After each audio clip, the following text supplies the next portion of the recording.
Get your glow up.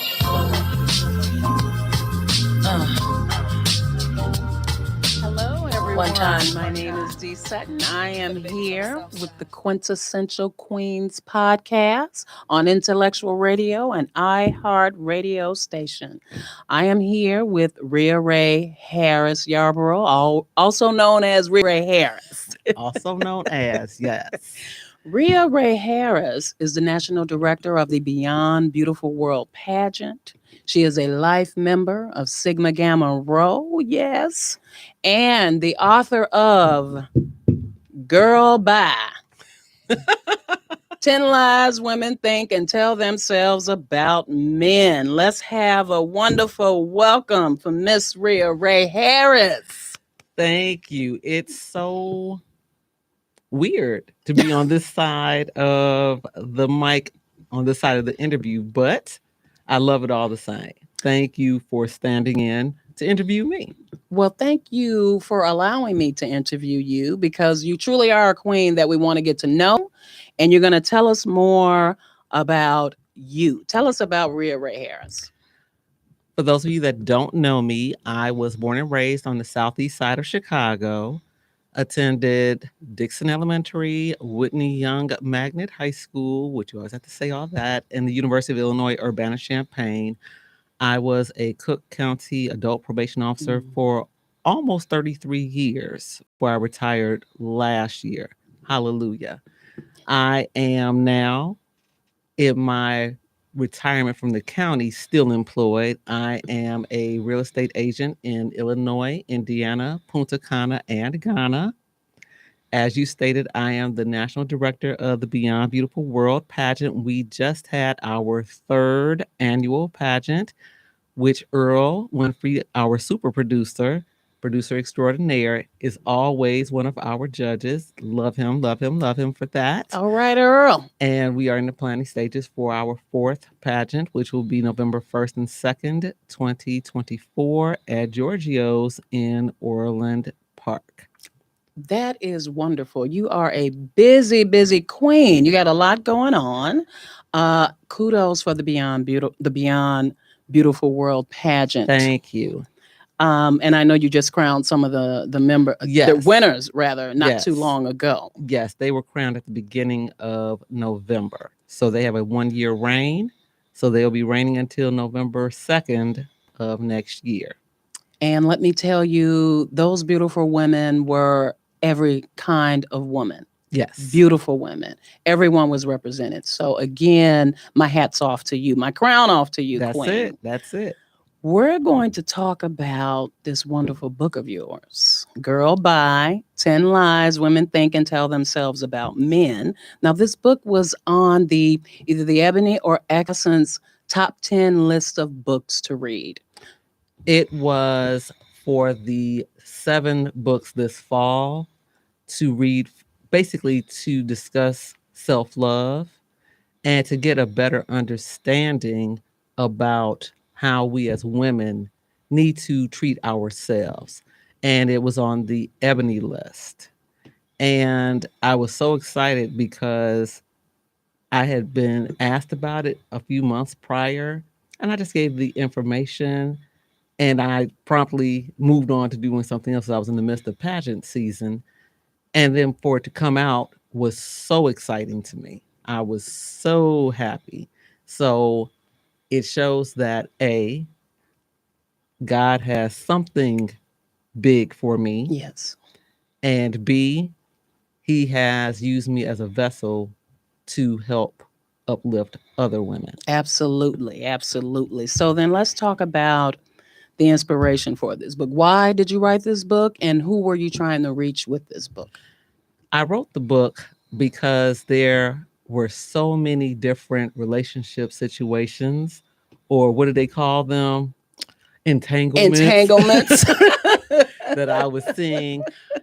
But more than that, we met through Dr. Sonia's boot camp. Yes. And one of the purposes of the boot camp for both of us were to become speakers and coaches on our separate platforms, but it was to talk our truth. Yes. And I want to address women's mindset because the book is not a relationship book, it is a mindset book. Even though it's discussing relationships, relationships are dictated by how you think Yes. and therefore how you operate. And that's relationships with anyone. And for any of you out there, the Dr. Sonia we're talking about is Dr. Sonia Stribling, and we were in one of her boot camps for our truth. Yeah. Showing up for ourselves. Absolutely. Entrepreneurs running our businesses. So you are one of those tips she has is to become an author. So you just went and knocked that out the box, didn't you? That was for me the biggest challenge because I had thought about the book for years. And when she said 90 days, I said, you know what? Let me throw down the gauntlet and just do 90 days. And with the help of publisher Gift, Tashina Davis, it got done. Mm-hmm. And I was so pleased with not just the physical product of the book itself and how hard her staff worked, but I was very excited about the feedback that I had gotten. Women said, it felt like I was talking to and listening to my best friend. These are conversations that we've had. You made me think about some things that I had not considered before. There have been so many people to come back and say, wow. And the age group, unfortunately, in some ways, it was starting from junior high in my mind all the way to women in their 60s. Because if you don't address some of the issues, some of the lies in the book, it doesn't matter your age. Yes, you're stuck in a right. certain place. That's right. That's right. So, but my initial intent was to write it for women in their 40s and 50s. But I have had young people as young as high school read it. And my one girlfriend's daughter wouldn't give it back to her. I remember you telling me about that your original demographic was women in what age group again? 40s and 50s. 40s and 50s. And then we discussed, if we're talking about self-love and showing up for you and changing your mindset, why not younger women? And so a younger woman got that book and said, wait a minute. And she's only a sophomore in high school. Well, I'm completely down with that. Teach the girls what you want to teach the women because they will grow up to be young women. As the saying goes, it's easier to raise healed people than to fix broken ones. Say that one more time, please. It is easier to raise healed people than to fix broken ones. So that's going to bring me right to number one in the book. One of the lies that women think and tell themselves about men, if I look a particular way, the right man will fall in love with me. Tell me about that.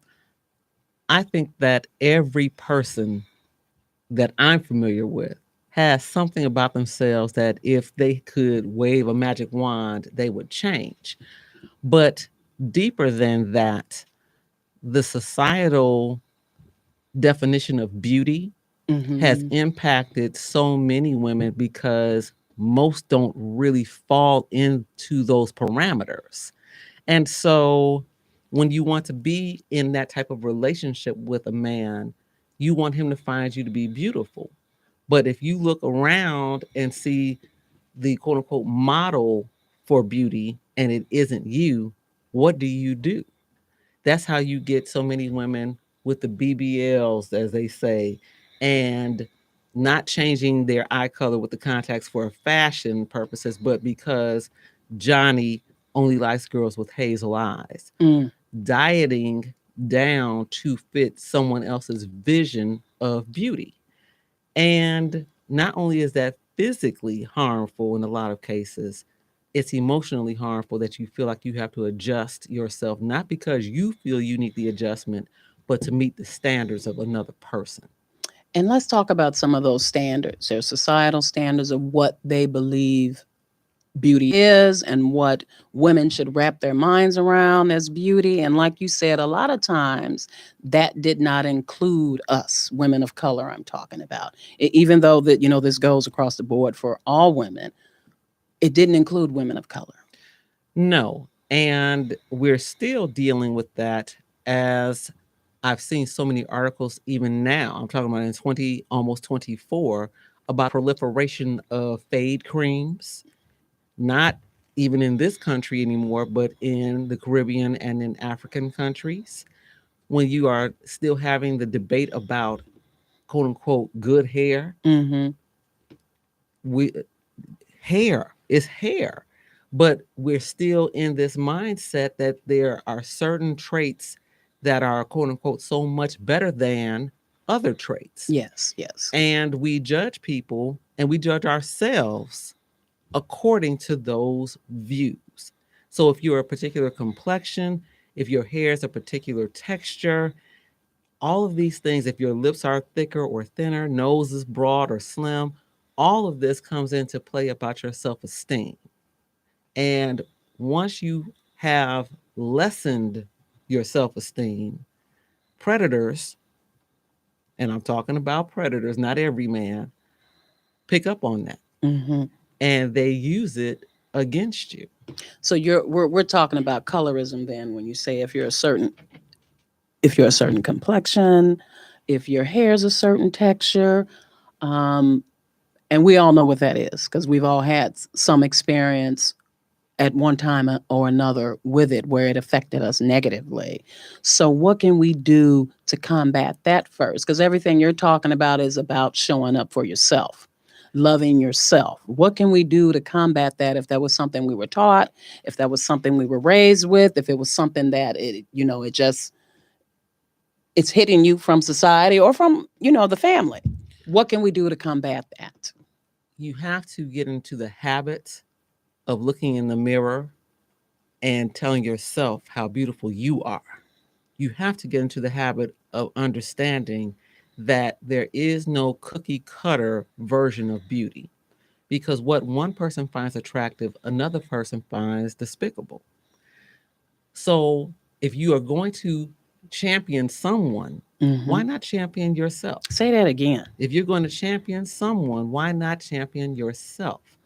I told you, I'll never forget, I went to Houston about 20 years ago to visit a high school classmate friend, and she's very, very fair complexioned with brown hair. We're down there, and they had a welcoming party for me at another one of her friends' homes, and a gentleman walked up to me and said, "Oh, you're real, you're real pretty, you're real cute." And then here's the caveat for a dark skinned girl. And I was like, Somebody was oh. trying to get hurt in Texas. Oh. Mm. So my complexion negates my features, my the beauty you think you see is not as beautiful because I'm brown complected. And I was shocked. And that was 20 years ago, which was not that long ago, honestly, because people are still saying it now. But that let me know just how invasive that mentality is. And I cannot say what I said to him on air. Earl will have to bleep and bleep and bleep.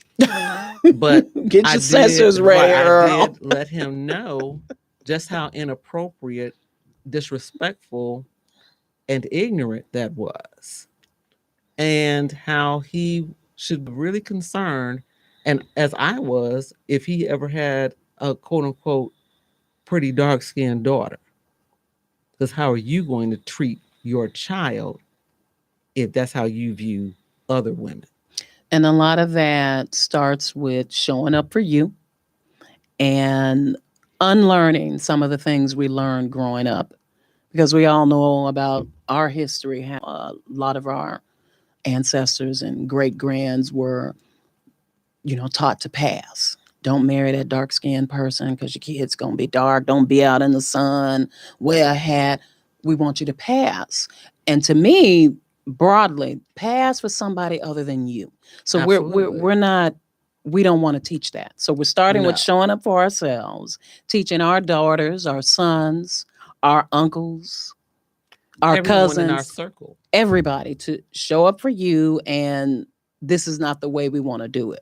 We Right. want to champion our children, our family, our village. We want to champion those things and let everybody know how wonderful they are. Um, Respect other forms of beauty. which is us. we are beautiful, each and Yes. every individual. Respect your form of beauty and teach it. You know, a lot of teaching is going on. We've made some I think we've made some triumphs. We've come a long way, but got a long way to go. You know, there was a case Still. with a young girl who they were trying to tell her she couldn't come to school with her hair a certain way, and she won that battle.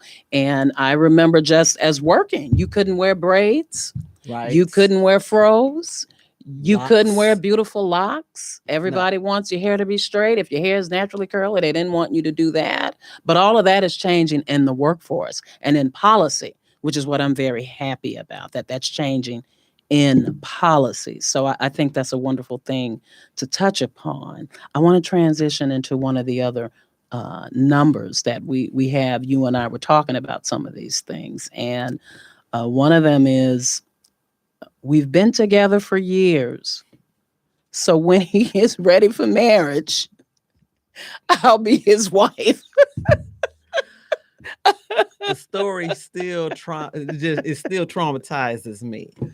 Years and years and years ago, I knew what I thought was a couple, Hmm. and understand what I said. What I thought was a couple, and the young lady and the young man were at a point living together, and so the young lady proceeded with letting those of us that were around her know, I am so excited. I am planning our wedding. She had a theme, all of this going on. And so, you assume that that's what's happening because someone told you that. Because who's telling you that they're planning a wedding and they're not? So when I saw the gentleman by himself a few weeks later, I said, "Hey, congratulations." He said, "Thank you." What did I do? What am I getting congratulated for? I said, "For your wedding." He said, "What are you talking about?" I had to say, okay, I had to do the timeout. So Wait, he don't know what wedding you right? talking What are about. you talking about? I said, "You do have a fiance named such and such." He said, "No, I don't." I said, Mm. "Okay, hold on. Let me back up a little. Let me take another step back. Do you live with this person?" And he said, "Yes." I said, "Okay, let me take a step forward. So you do live with her?" He said, "Yeah, but I'm not her man." I said, He hold said on. what? He I'm lives not with her her, but man." he's not her man. He said, "No one could ever tell you that I said out of my mouth that I was her man." So you have this young woman Yes. living with a man. Yes. My guess is they were being intimate and everything, right? They living It was together. a one-bedroom apartment, and I don't have the indication he was sleeping on the sofa. So, Okay. yes. So she planning a wedding. He Yes. said, I ain't told nobody I was getting married. I didn't tell anybody I was her man. We didn't even take the marriage all the way out. I didn't even say I was your man. And I was shocked. When I tell you I was traumatized, I can remember this, and this has been about 15 years ago. I was like, wait a minute, hold on. Because she never asked him what were the boundaries of their relationship. No communication. She did one of two things. She either assumed that if we're going in this direction, that this is what it is, or she was too afraid to jeopardize asking because he may tell her the truth.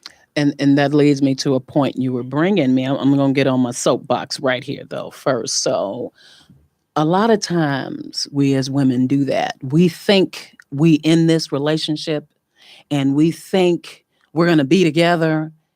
And the man said, I ain't never told you we was together. First of all, we might do together stuff, but we aren't together. I never told you Together I was your stuff. man. I never told you we getting married. I never told you I was committed to you.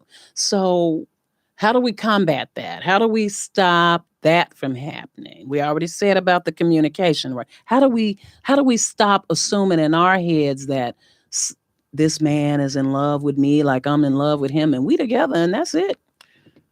Well, a couple of ways. Number one, you have to stop being afraid that the answer may not be what you want to hear. Because if you are afraid of that, what you'll do is you will elude that situation. So you'll run around the mulberry bush to not find out the truth. Afraid to find out the truth, Right. scared to find out what Right. the answer is going to Because I'm be. going to hang on to him long enough in your head that he's eventually going to come swing my way, the way I want him to be. And that may not happen. And even if it does happen, how long does that take and how sincere is it? And secondly, you have to be comfortable being just by yourself sometimes.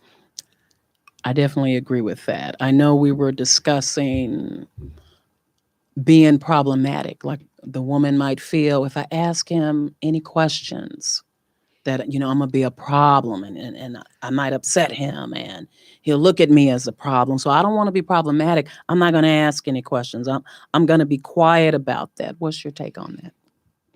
Actually, one of the queens, Miss Sapphire, sent me a video yesterday, maybe the day before, and it was a young lady telling her truth, which I commend her. And she was saying how she saw some warning signs. She saw some things, but because she didn't want to rock the boat and be quote unquote problematic, she didn't ask. And it blew up on her big. It blew up on her like catastrophic level.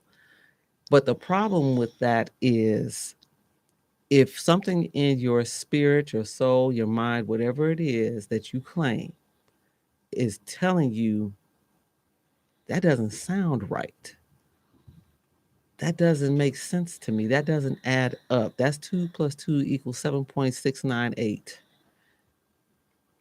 then you already know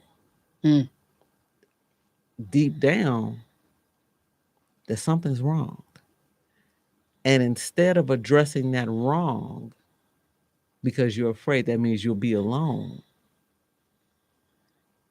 you just say, I'm not going to be problematic. I've done it. I don't want I've to. done it. I I've done. don't A want lot to of us have be. been there. Oh, I don't want to. I don't want to shake the boat. I don't want to. I don't want to have any problems. We'll just ignore this for a minute. Put it on the back burner. But it's going to keep coming up. It's going to keep coming up until you either get a resolution or until he leaves. So what you were saying to me when we were discussing this is that you kind of already know what's going on. You have the intuition telling you what's going on, but you don't trust yourself. You don't trust yourself. Even if you don't know exactly what it is, you know something isn't right. Something is not feeling good to you. One more time. Say that again. Something isn't feeling good to you. Something is not right.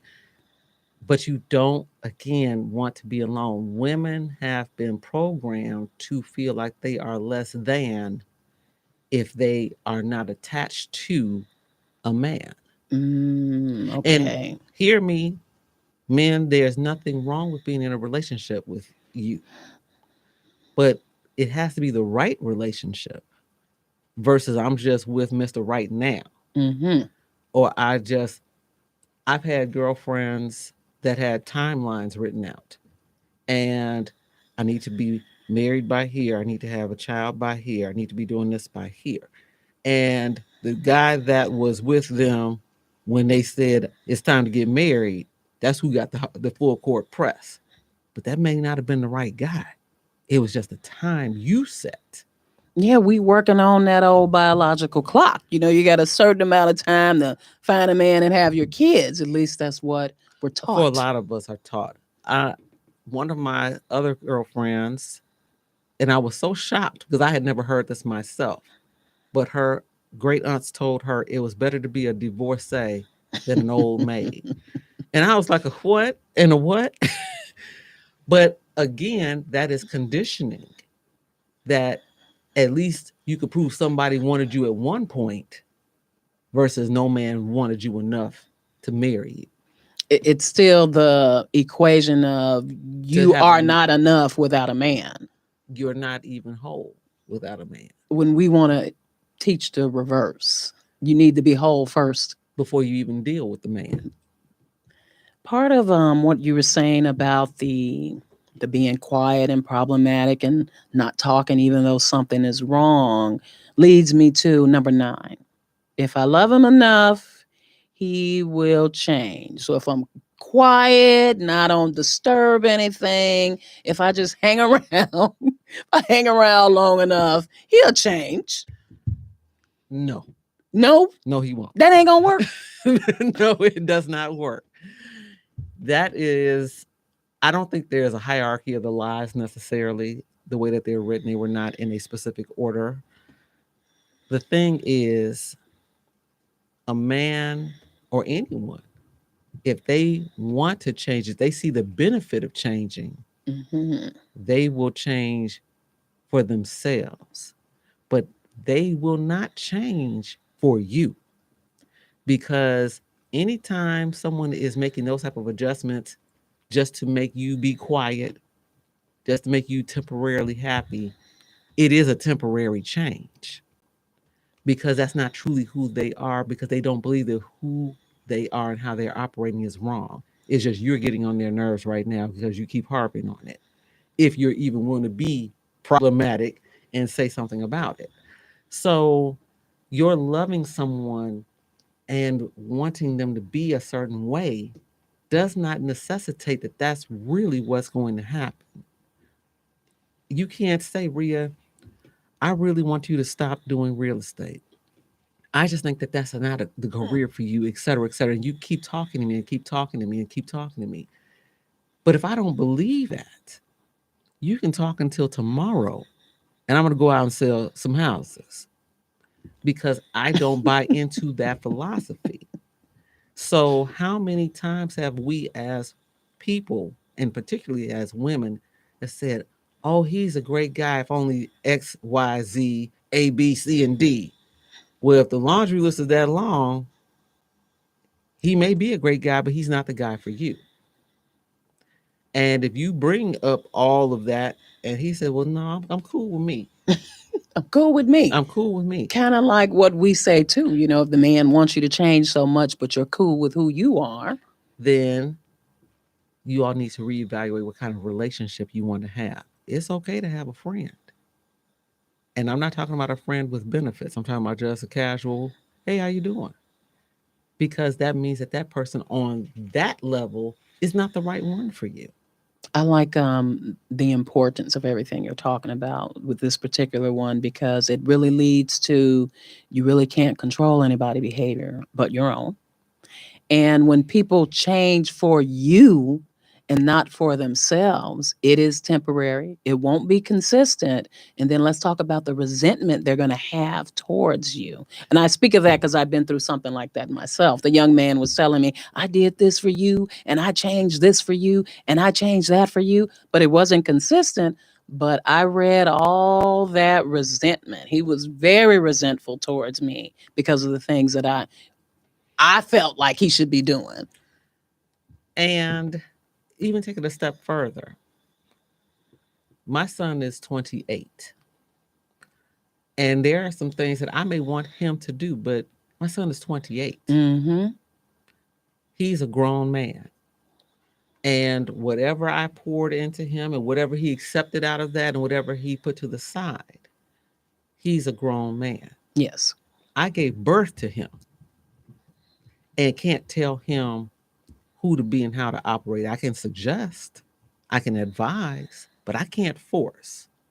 So if I can't make the person that I gave birth to change his ways of operating unless he chooses to, what makes you think you can tell another woman's child that? So are you telling me I can't tell this man what to do? No. I can't tell him well, how to can- be when he with me? You can. Good luck with that. How's it working for you? You're right. Good luck with that. And again, it may not be that you're telling them something wrong. I'm not saying that either. I'm saying though that person has to hear what you're saying and then agree with the statement and then decide for themselves how they're going to get to that next level for themselves. But they have to do it because they choose to do it. That's the hitting the nail on the head right there. People have to change for themselves if they want to change. for themselves. And a friend told me a long time ago, don't begrudge people of their journey. They might have they have some issues too that they want to deal with. We're talking about the men that these women are with, you all. They have things they have to deal with too. And change and performance and being a better person, if they feel they need to be, that's on them, just like it is on us. If I want to be a better woman, if I want to be a better mother, a better mate, that's up to me to change those things. And even in saying that, your definition of better may not be my definition of better. Good point. Very good point. So, again, when we get into those types of conversations, like I said, if you can stop being problematic and just go on with it, if you stop worrying about being problematic, do you have the right to tell someone else Mm. who they should be? Oh, that's so deep right there. Do you have the right to tell someone else who they should be? I can't 100% buy into that. I can say perhaps maybe I could present to you the benefits of making some adjustments from my perspective, but I don't have the right to make you not be you. Say that one more I do not time. have the right to make you not be you. No one has that right No, to make you not be you. because trust me, even if you do make that shift, if you don't actually, what do they say that work? You have to buy into the philosophy. Hmm. If you don't actually buy into the philosophy, the change is temporary and will come back not just twice fold, but twice fold with some fire and anger behind it, as what you described. Resentment.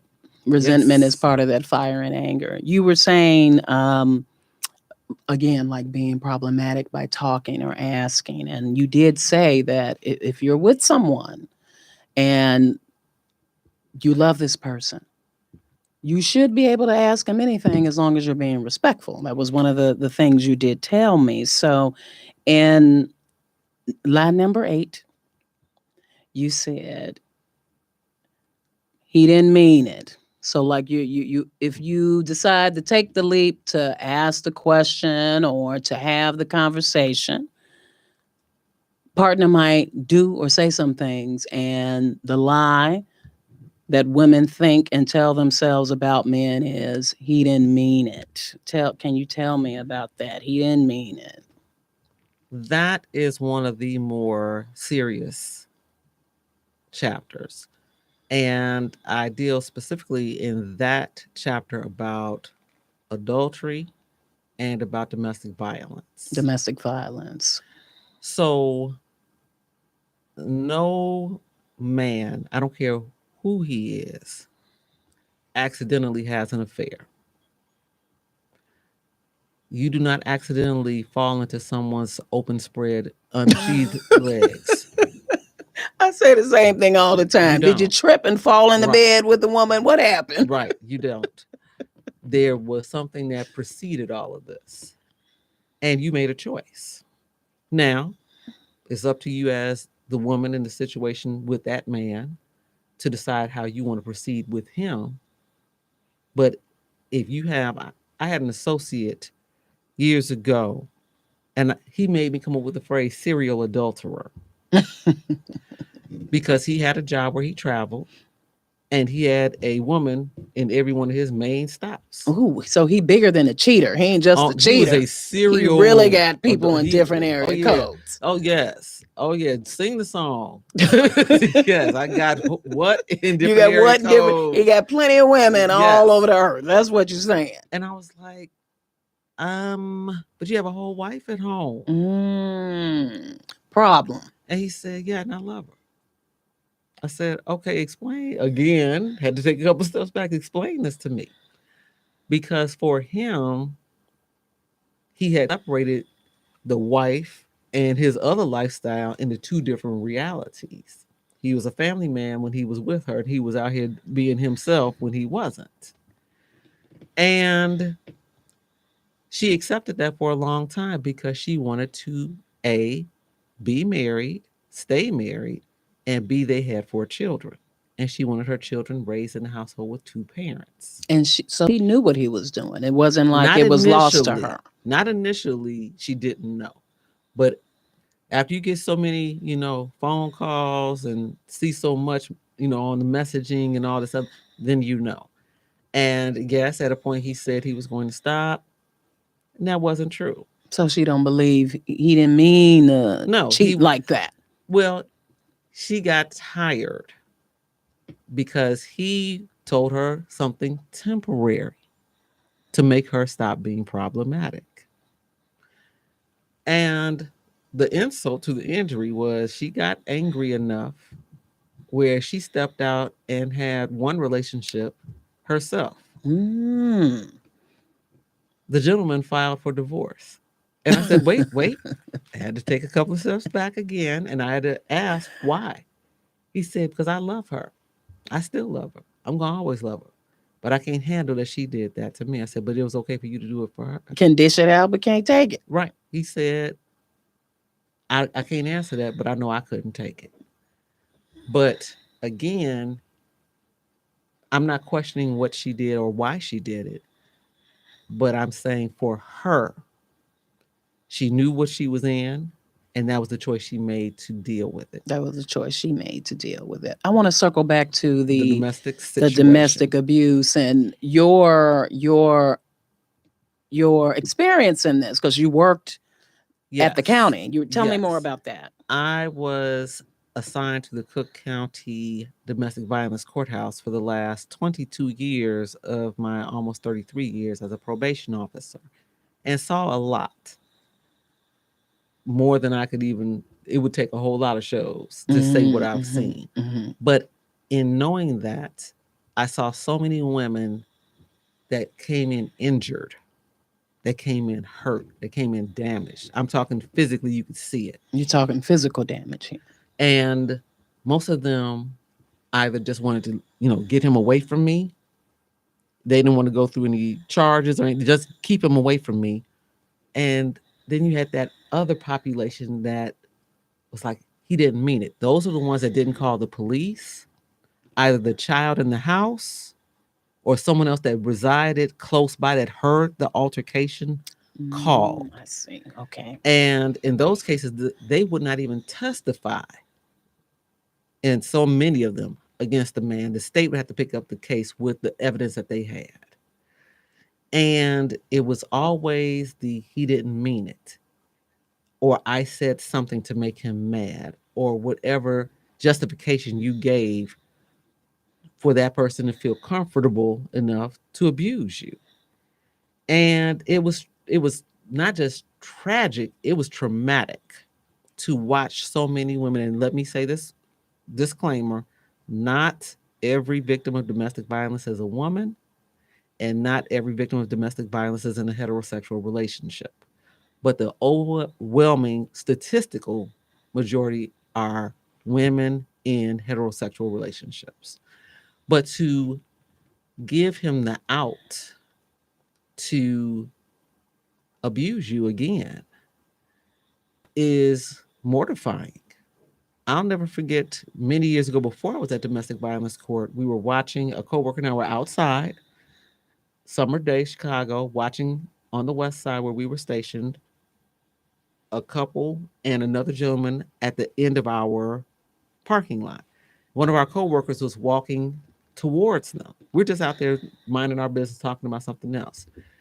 One of the guys punched a girl so hard, she ricocheted off the gate and came out of her shoes.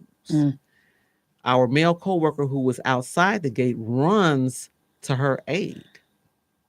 She jumps on our male coworker's back, telling him, leave my man alone.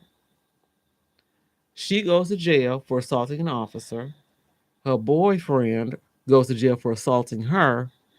And they just took the other guy for just cause because they were like, you part of all this, we taking you too.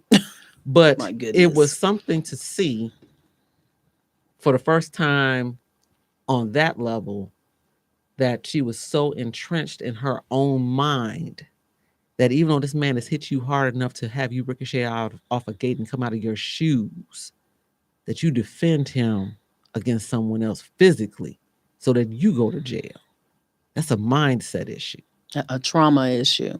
Like, what trauma is going on within you that causes you to allow yourself How to did be that get treated that way? normalized? The new How did word, that get normalized. normalized? Yes. So Absolutely. what can we do to even keep it from getting to that point? Because there's so much you can do before you become a victim of domestic violence, or A you physical victim. normalize such bad behavior, toxic behavior, damaging behavior. What can we do as women to alter that, to halt that, to fix that? Firstly, children, male and female, that are raised in a home with domestic violence have a much higher rate of either becoming abusers or abused. So, firstly, we have to stop the cycle of multi generational dysfunction. And for those that weren't raised in the house where the abuse was going on, you saw, felt that red light go off because nobody's punching you in the face on the second date. That's if I would be stunned. But So you're talking about what everybody's calling red flags now. right, You have red flags that show you something ain't right here before the when physical part starts. absolutely when someone starts to say things that are a little bit berating, a little bit condescending, a little bit disrespectful, and you hear it and you recognize it, but you don't act on it. Because the first thing is, I've said it a few times when I was not married. I've heard, a couple of things being said to me. I said, hey, I was raised with a father. And they understood what I meant, which was, who are you talking to like that?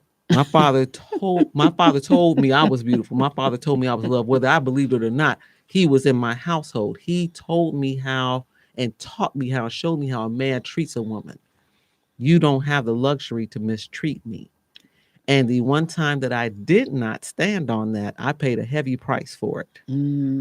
Okay. But when you are new to it, you sometimes misread the signs. You think that possessiveness, that jealousy is, he's that into me. That's the way he loves me. Right. Oh my God, he doesn't want me to see anybody else because he loves me that much. He thinks I'm that beautiful. When in actuality, it's something else, something much more treacherous. But we have to be, again, comfortable enough to say, you know what, peace and hair grease, I don't need this. Mm-hmm. You Mm-hmm. have a good day. God bless you. Keep it moving. But we don't in a lot of cases because we would rather have a piece of a man, we would rather share a man than not have a man. Which circles back to loving yourself, trusting yourself, showing up for yourself, where you have to think you're worthy and good enough to deserve, which you do deserve, more than someone not treating you respectfully and someone not treating you well, someone not treating you the way you deserve. Someone not treating you the way you want to be treated. There are gifts, for example.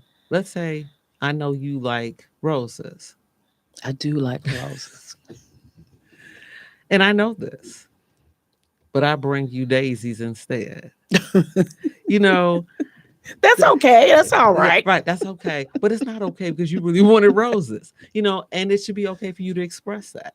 Going back to something we said earlier, if we are together, I should be able to tell you anything. I don't have to curse you out. I don't have to scream and yell. I know sometimes we all get there, but I should be able to, in a reasonable tone of voice, say, that hurt my feelings. Or I didn't understand that. Or I'm confused about this. And have that articulated, explained, broken down, adjusted. Because if you can't do that, what are you really in? Mm. What do you define that relationship as if you're not able to ask a question or simply communicate? You're saying just we need to open the doors of communication in the door. That's how I feel. You need to start talking day one, hour one. That's actually number two. Number one is you have to think enough of yourself that you feel like your opinion is worthy of being heard. Say that You have again. to Say it adjust your again. mentality to know that your opinion is worthy of being heard. And then we can deal with what you were saying is number two. But until I believe that what I'm saying and what I'm thinking is of importance to more than just me, or let's just say it, even just to me, I'll never say it anyway. I'll never get there. So we're circling back to the inspiration for your book, Girl By 10 Lies Women Think and Tell Themselves About Men. You told me you want women to learn to love themselves and trust themselves. And you don't want women to volunteer to be a part of toxic or bad behavior. Tell me exactly what you said about that. I said that I don't want women to get comfortable being victims.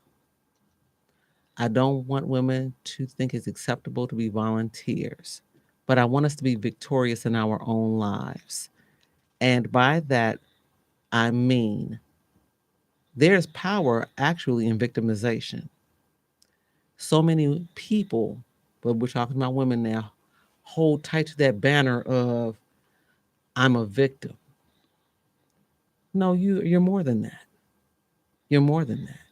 And speaking for myself, I was a volunteer. When I was in a domestic abuse situation, which I saw the signs, I ignored them, and I made excuses up in my head as to why they existed. But when I understood clearly and I could no longer deny it, my pride made me stay. I don't want to be a single mother. I don't want to start a new relationship. I don't want to look like this to whomever out here in this universe cares. I now am volunteering because I know what this is. And it's not like I was financially hostage. I had a career. It's not like I didn't have anywhere else to go. I had somewhere else I could stay. But because of my mindset of shame and pride, I stayed way longer than I should Than you have. should have. And it almost cost somebody their lives. Mm.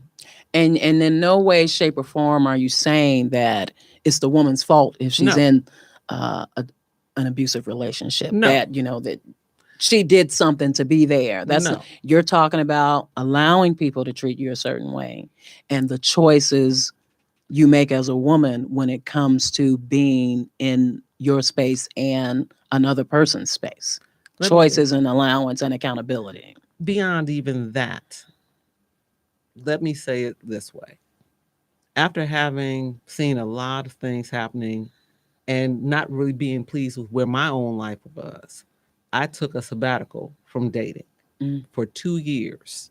No dates, no, can we meet for coffee? None of that. Nothing. And I had to A, redefine who I was, B, decide where I wanted to go, and C, decide who I wanted to allow to be on that journey with me. Whew, you give me goosebumps when you talk like that. And friends and significant others. What is important to me? And honestly, and it's not that I have a perfect, stellar, all the time marriage, but the only man I dated after that is the man I'm married to now. Mhm. And we, early in our relationship, we talked every day, off and on, about a whole myriad of things to get clarity about who that person is. Do I like this person? What kind of relationship are we getting into? Because that whole I ain't your man, even though I live here. That changed the game for me. That was a game changer. That set off a light bulb over your Yes, head. Like, oh, wait a that was a minute. game changer for me. So I knew at that point you have to be clear. Now somebody may lie to you. I'm not saying you won't be told something that's a lie, but at least you ask. That's on them if they lie. That's on them. But if you don't even open the door to the conversation, then you have some responsibility in the outcome. And it started with redefining yourself, figuring out where you want it to go. These are the Yes. things you just said. So you did the work on you. First, Do the work on you first. because you can't bring someone into a whole tsunami and think that they're gonna calm the waters. That's Let's talk that's about that's that not that's part. not their Let's talk job. about that part, the trauma you bring into the relationship as Sure. well. You got to work on you. We all come in with preconceived notions of how our households were, our fairy tale ending, all of this. And that may not be everybody's vision, but you have to be clear about what's real, what's live, and what's Memorex. Is this something that's realistic? Am I expecting to, marry a billionaire and live a life of luxury, or is it okay that I get somebody who's making a thousandaire? So whatever it is, but you have to again be clear about it, because if you were raised in a toxic situation, don't let that be normal just because that's your background. But a lot of times that's exactly what it Most of the is. times it is. And going back to the domestic situation, women, I'm not holding you accountable for somebody punching you in the face. I'm not holding you accountable for somebody holding your check hostage. I'm not Mm. holding you accountable for somebody separating you from your family. But I am saying, when you see those first signs of that control and that isolation and stealing your checkbook and charge cards and all this, start making your getaway plan then. I don't care if you have children, none of that. Start getting your mind strong enough that you can play the game until you got ready to go. But save your life. Because sometimes it is literally your life that's in danger. So it's not your responsibility how he treats you, but you have to be cognizant that at a point, which is why so many people separate themselves from folks in domestic situations. People get tired of watching you get punched in the face and you go back. It's hurtful, but you have to again love yourself enough to want more for you. And God help you if you have children. They don't need to see that. You got to start with you, You have redefining to. who you are, loving yourself. And I am a avid believer and advocate of what they tell you when you get on the plane. Whether they tell you about those masks when you get Put on the your plane, mask on you first. put your mask on first before you help anybody else. Yep. Because what good are you if you pass out? What good are you if you're not able to take care of the things that need to be taken care of? So redefining yourself, doing the work to work on yourself first, recognizing those red flags, like you said. And let me see what else we want to get at here. I know that you said do not volunteer, do not become a victim or a volunteer, but Be victorious in your own life. be victorious in your own life. That means deciding for you what your present and your future look like. Because you can't adjust the past, but you can adjust the right now. And if you want to change your trajectory, all you have to do is decide what it is you want to change it to, find someone to help you get there, and then go. Find the help. There's nothing wrong with asking for help, looking for help, finding the help. That's very true. That is But you very have true. to want it, and this is always something that I tell people, enough. It's, I really want to, in theory, stop drinking pop. I do. I do. But I don't want to enough to just really not drink it again. I cut back, but not enough to just cold turkey, just let it go and never touch another sip. No, because I don't want it enough. But I wanted to write this book enough that I took that challenge. So you have to decide if it's something that sounds good. Oh, I want to lose 10 pounds by, Valentine's Day or whatever. Or if it's something that you're really dedicated to. Because what you're really dedicated to, put your work in on it and change your mind about it so that you can get there and then surpass that, get to the next goal. I love that right there. Those wonderful words you've just said. So this book, 10 lies women think and tell themselves about men. Girl, bye. Girl, bye. 10 lies women think and tell themselves about men. Get this copy. Get it for your friends. Get it for your sisters. Get it for your cousins. Even get it for the men in your life, too. Read this book. It's all around the same circle of showing up for you, loving you, trusting you, and doing the work that it takes for you to be the best you can be. Rhea, Well, they can go to Ria Ray Speaks, RIA. My mother is from Natchez, Mississippi, RAI speaks.com, and order the book. And if you are interested in having me speak to your book clubs, to your classrooms, anything, I can always be reached at 773-576-2595. But please text me. The auto warranty people and the health insurance people have me really leery about answering phone calls that I don't recognize the number. So please send me a text message. Or you can contact Vanya Vanessa, as she's known on Facebook, Vanya Hudson. She is working with me to get to the next level on this publication. tell us where we can go to get this book again. RiaRaySpeaks.com. RiaRaySpeaks.com. Pick up your copy of Girl Bye, 10 Lies Women Think and Tell Themselves About Men. And any last words, Miss Harris? Come on. This is what I used to say when I had my show with Intellectual Radio before. I see you, baby. Dedicate yourself to the truth, no matter the Get your cost. shine on. Dedicate yourself to the truth, no matter the cause. This is Dee Sutton. I've been talking with Ria Ray Harris, author, 10 Lies Women Think and Tell Themselves About Men. You have been listening to the Quintessential Queens podcast on Intellectual Radio and iHeart Radio Station. Thank you for giving us your ears and your minds. Thank you for listening to us today. Thank you, Ria. Shot time. Hey. Oh. Mm-hmm.